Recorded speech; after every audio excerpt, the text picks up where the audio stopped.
Hi there everyone, welcome to our next instalment where we're doing a guided tour of MT4. So we've done the overview, we've created an account, loaded up, and so today we're just going to work our way through some of the menus and drill down a little bit deeper. So go to our file menu with our left mouse. We get the first option we got there is new chart. So what we can do is we can bring up new charts into our middle area here. As you can see, I've got one on display at the moment, but down the bottom we've got the various tabs. Okay, and off to the right here we've got a left scroll, and so we can have many chart windows. We can tile them as we talked about the other day. Okay, cascade them. Or I can just pick one of those, maximize it so that one chart then occupies my whole vision. I can open new charts, as I was saying, from the file menu. So we just go new chart, pick one. Let's pick GBP. You'll find it tucks it in right over the right hand side. Now you can drag this along and move it somewhere else if you wish. So if we pop it there, slide along, and then drag it a little bit more. There we go. Okay, so we can open and close our chart windows fairly easy. We can rearrange them, and we'll talk more about what the chart window is showing us in a later video. Today we just really want to go through the file menu. So having done new chart, open offline is our next option. Charts by default are connected to the broker, and obviously data is back and forth all the time as new price information comes in. We can actually work on charts offline where we're not connected up and we're just looking historically through data on a chart. Must say I've not used this myself, but it is an option that they provide for you should you need it. Okay, open deleted. If we go and just delete this chart window here, which is our GBP, there's many ways you can do that. Right click to close it.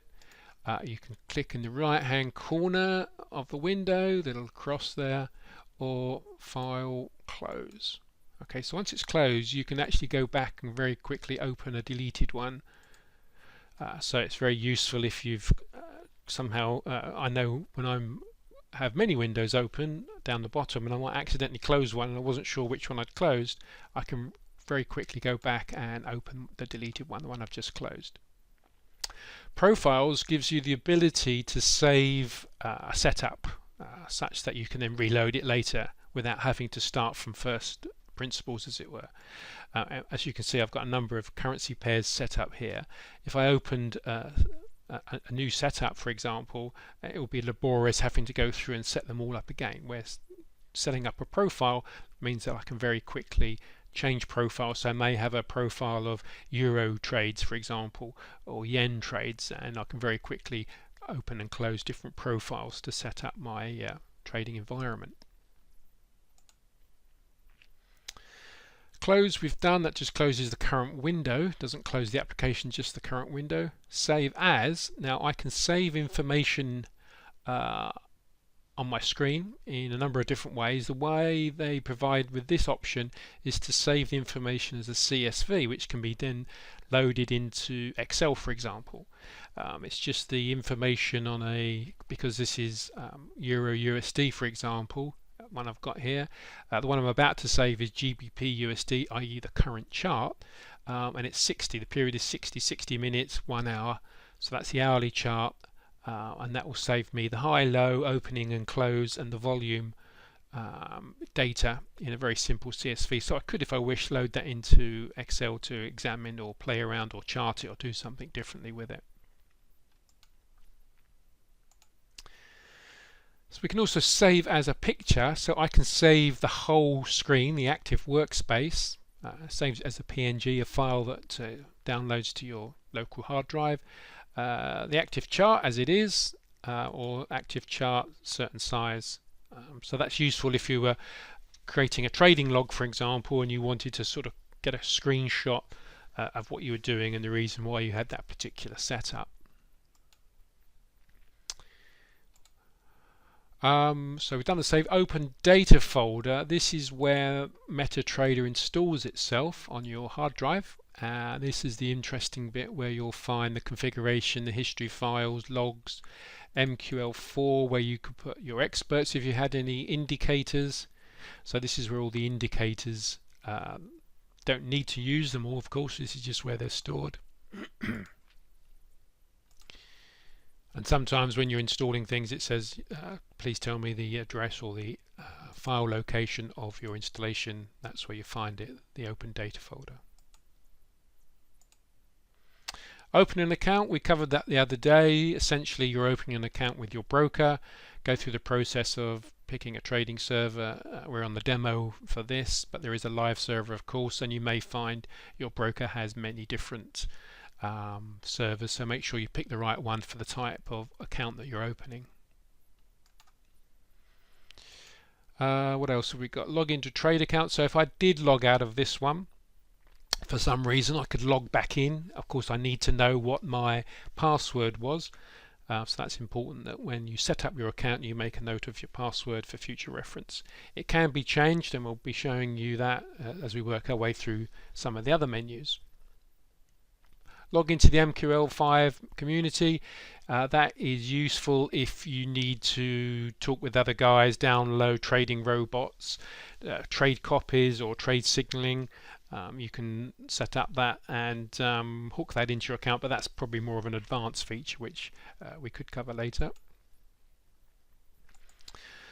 Print setup. If you wanted to print your screen or your chart, as it were, it won't look like this. It's a very simple, if we're going to look at a print setup and a print preview in a second.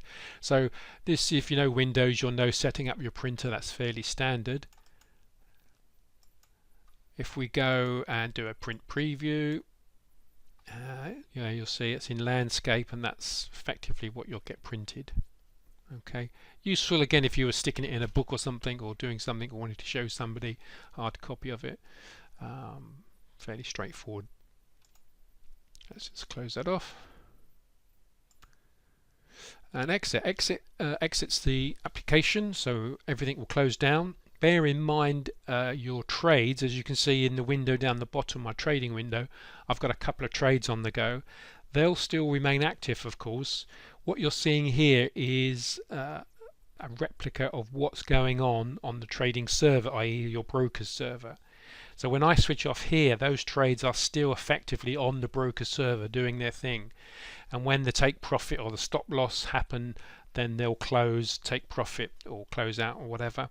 But I can turn off my local trading platform here, my MetaTrader. I could exit that now and come back in. So let's just do that and show you what happens when we do that. Let me just... Okay, so I'm going to close this. So we go exit, and that's gone. And then reopen it, and as you can see, it's opened again. All my trading windows are there. My trades are still open, still active. So nothing has changed as far as the broker is concerned. It's just that I'm not looking at what he's sending me anymore. Okay. If I was to leave this off for a few days, it's a fair likelihood that those trades would have closed out either in profit or stop loss, and I wouldn't see them anymore. So just be aware, if you don't run your platform every day, and things can happen on the trading server that you won't see. Obviously, if you were watching and the trade closed out, you'd see it disappear, and your obviously your account profit would go up if you made a trade that was in profit, and it would go down if it stopped out for some reason. So it's important that you always have a stop loss in place, because if you don't, there's nothing to stop the trade keep going down and down and down on the broker's server, because you're not watching it because you've gone on holiday or whatever. So always have a stop loss in place, just in case. You think you might be watching it every day, but just in case you're not, just a protection. So that's it for today. We've done the file menu, gone through that, so we're going to cover the view menu in my next video. Hope that was useful to you, and good luck in your trading endeavors. See you soon.